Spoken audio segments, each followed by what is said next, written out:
The 2020 Lakers ring is a Mickey Mouse ring. It doesn't count, it's fraudulent, it's fake, it's not a real ring. You're gonna hear that narrative from a lot of people. Keyboard warriors, people in their mom's basement, former NBA players, current NBA players, TV personalities. You're gonna hear it from everywhere. And yet, despite hearing it from everyone from Daryl Morey to some random guy on Twitter, I have yet to hear one good reason as to why that ring doesn't count. Not a single good reason. Of course, you hear all the narratives that there's no home court advantage, there was no fans, there was no travel, some players didn't care, there were some random performances, all these random narratives, but I'm gonna disprove them all right now.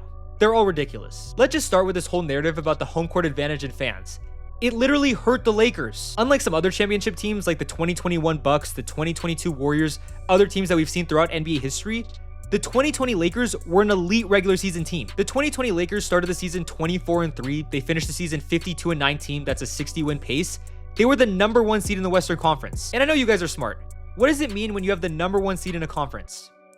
You get home court advantage. But in this case, because there was the bubble, they didn't get home court advantage. Instead, despite having the #1 seed in the Western Conference, finishing the regular season with the second best record before the bubble, the third best record after the bubble, despite being 25-10 at home, despite having one of the best fan bases in the NBA, they didn't get home court advantage. It hurt them. And not only that, this was a veteran Lakers team. You had LeBron, Anthony Davis, Rondo, JaVale McGee, Dwight Howard, older players that knew how to play in hostile environments on the road. It's not like they won in the bubble as a young, underseeded rookie team that just got lucky and hit a heater. Like, no. So this whole idea that not having fans and home court advantage helped them is ridiculous. The next one you'll hear is, oh, there was a pause during the season. All these players got rest. LeBron got to recover. Anthony Davis, the Lakers, they were an old team and they got to rest. Guys, every single team got rest. It's not like the Lakers had a ton of rest and every other team was playing the entire time and they got some unfair advantage.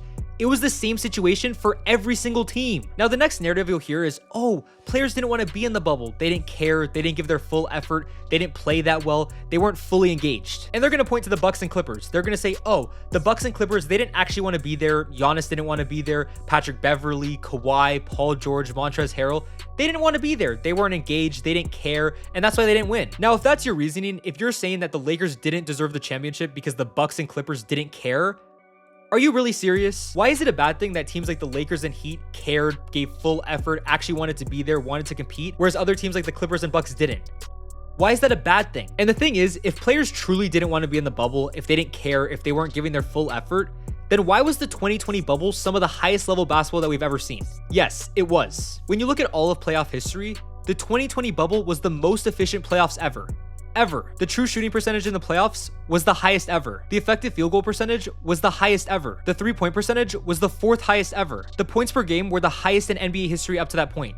The highest ever. So if the players didn't actually care and they didn't want to be there and they weren't giving full effort, then why did they play so good?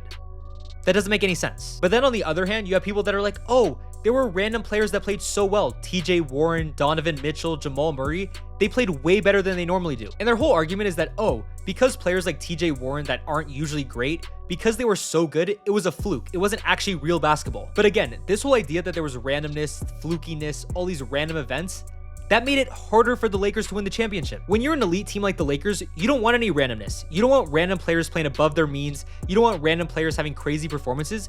You want players to play exactly how they're supposed to because you're the best team. Everyone knows that LeBron's a great player. Everyone knows that Anthony Davis is a great player. Everyone knows that the Lakers are a really good team.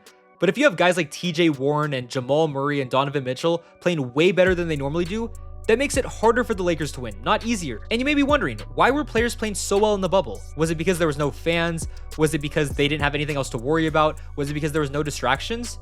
Yes, that's all partially true, but a bigger reason is that they were all healthy. The 2020 bubble was actually one of the healthiest postseasons ever. When you don't have to travel at all, when you get constant treatment, massages, cold plunges, sauna, all the different things, right in a confined space and you always have access to it, it makes it easier to be healthy. And yes, on their way to the championship, the Lakers did have a little bit of injury fortune because Dame got injured in Game 5 of Round 1, Goran Dragic was hurt, Bam Adebayo was hurt. They had a little bit of injury luck, but even with that being the case, there was way less injuries in the 2020 playoffs compared to 2021, 2022, 2023, 2024. I mean, just look at Kyrie, Tyrese Halliburton, Dame. There's been tons of injuries every single year in the playoffs, and in 2020, there was actually less. And that's why there's been tons of players like LeBron, Damian Lillard, Jamal Murray, all these different people that all have said the same thing. This was the purest form of basketball that we've ever seen. It was some of the highest level basketball that we've ever seen because all they did was play basketball. They woke up in the morning, they trained, they played basketball, they got recovery, they ate, and they went to sleep. there was no distractions, there was no BS. It was basketball, and basketball only. So all these factors like no travel, more treatment, more players being healthy, that literally made it harder for the Lakers to win the championship. Not easier. The only reason that this is even brought up is because it's LeBron James. It's because it's the Lakers, it's because it's a big brand and a player that a lot of people hate. That's the only reason. If Steph Curry and the Warriors won the 2020 bubble, no one would discredit it. Not a single person. If Kobe won it, if MJ won it, if any beloved player won it, it would not be hated on. Ever. But of course, because it's LeBron, they have to hate on it. That's just how it works. In 2012, when he beat the Thunder, it was, oh, he beat a young Thunder team. He was on a super team. Of course, he should have won the title. It's the same thing for 2013. Oh, he's on a super team. He has Dwayne Wade, Chris Bosh, Ray Allen bailed him out. Otherwise, he wouldn't have won the title. In 2016, it was, oh, the Draymond suspension bailed him out. Andrew Bogut was hurt. Steph was hurt. Kyrie hit the shot and bailed him out. LeBron didn't deserve that title. And it's the exact same thing for this. And to all the people who still think this ring doesn't count, it's a Mickey Mouse ring, it's fraudulent, it's not real. You can go through every single championship in NBA history, all of Steph's rings, all of Kobe's rings, all of MJ's rings, and nitpick at it and say that it deserves an asterisk.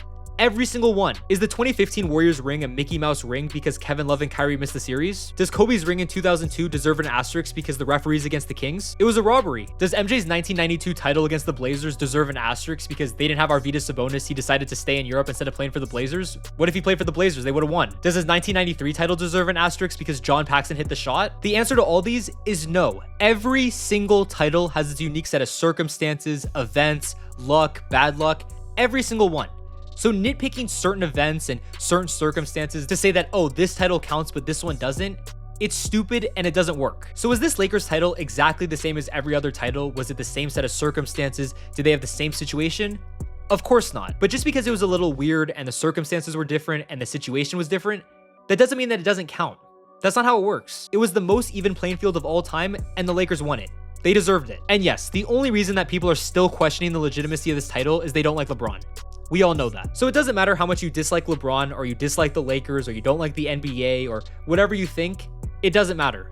The 2020 Lakers title was 100% legitimate, without a doubt.